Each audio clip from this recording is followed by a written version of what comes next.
gives us his all: speed, endurance, power. Yet his wild spirit burns bright.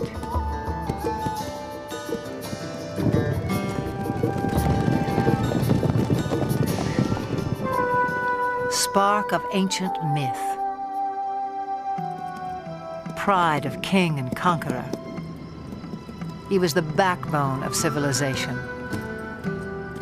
History was forged to the beat of his hooves.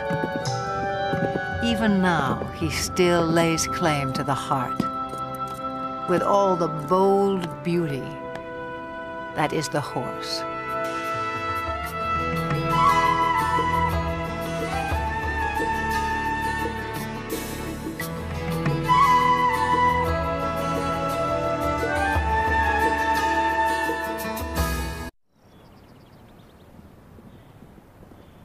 Summer sets off fireworks in the mountains of southern Montana. Spurred by heat and hunger, wild horses converge on the cool green heights, and sparks begin to fly.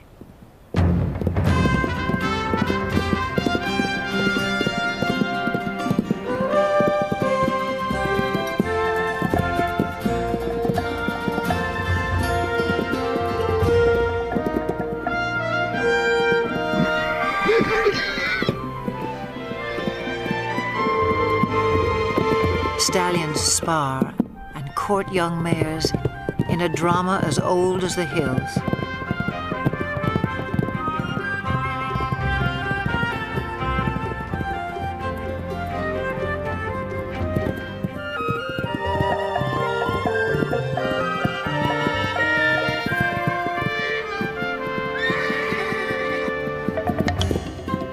The Mustang has become a symbol of the American West.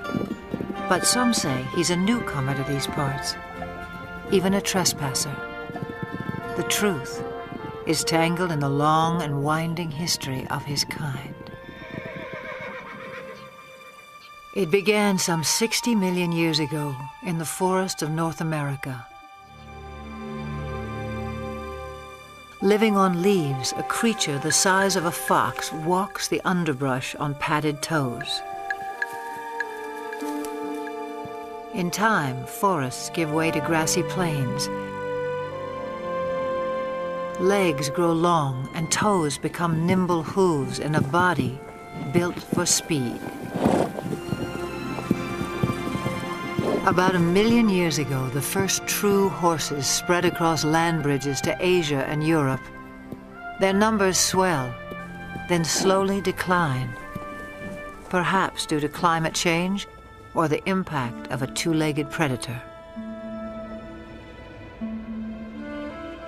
To Ice Age hunters, the herds must have seemed inexhaustible, but by 8,000 years ago, horses were extinct in the Americas and dwindling elsewhere into memory and myth.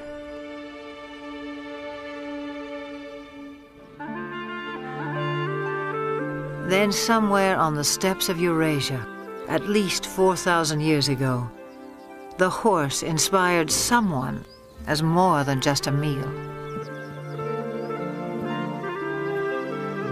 It may have begun as a shaman's ritual or a reckless teenage prank. But some brave soul took a quantum leap and changed the world forever.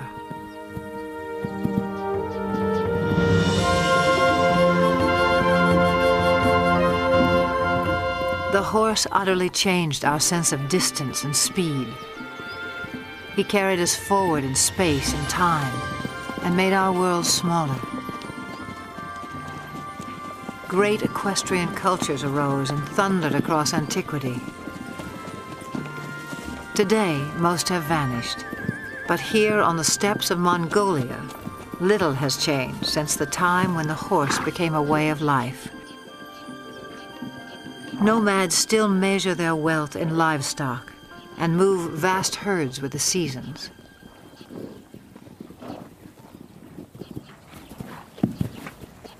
Small but hardy, Mongolian horses endure a harsh climate and grow a thick winter coat. When pasture is meager, they can survive on very little.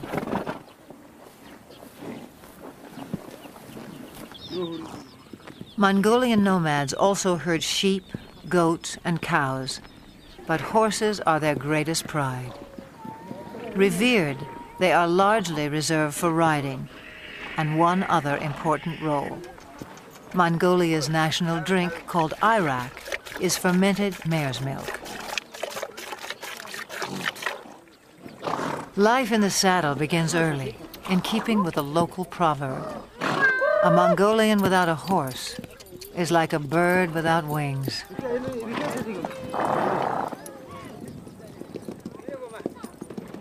In July, thousands of nomads set up camp on the edge of the capital city, Ulaanbaatar. They come to celebrate Naadam, an ancient religious festival. National competitions of traditional sports are held, including 2 days of horse racing.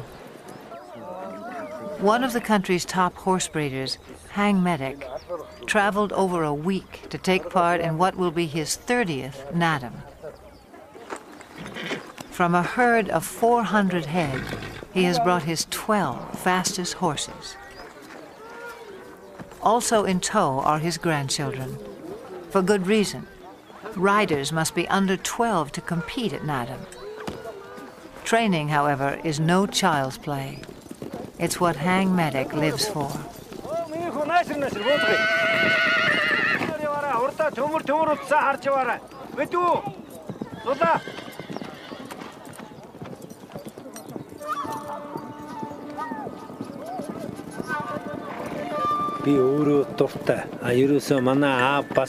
Horse training is a passion. My father was a great trainer, and he passed that on to me. It's the same for most Mongolian people. We compete at Naadam to see who has the best horse, and because we're so proud of our horses. A fine racehorse is a symbol of good luck and happiness.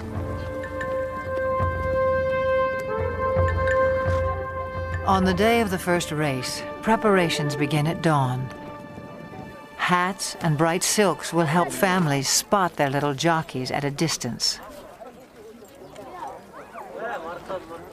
The distinguishing mark of a racehorse is a leather tail wrap, always wound clockwise. Forelocks are also bound. Hang Medik enhances the look with a charm bearing Mongolia's national emblem. He has high hopes for this young stallion. With an offering of mare's milk, Hang Medik's wife invokes the sacred powers of nature to bless horses and riders.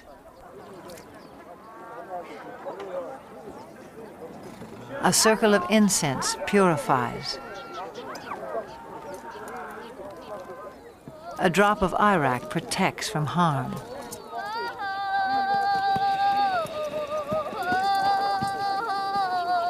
An ancient Buddhist chant rings out for luck.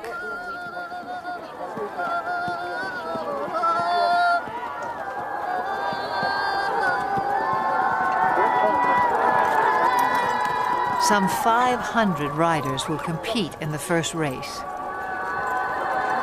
Parents on horseback swell their ranks. By tradition, they circle clockwise at a staging area near the finish line.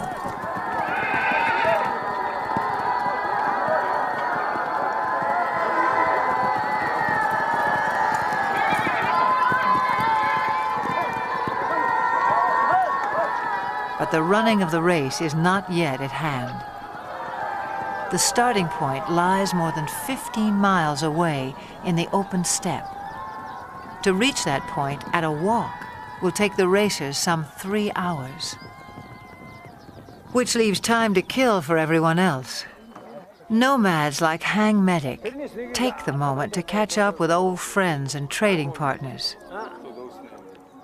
For people who live much of the year in relative isolation, there's also the irresistible allure of new faces.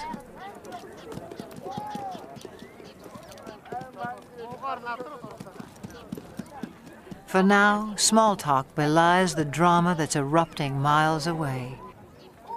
As 500 horses reach the starting point, and the race begins.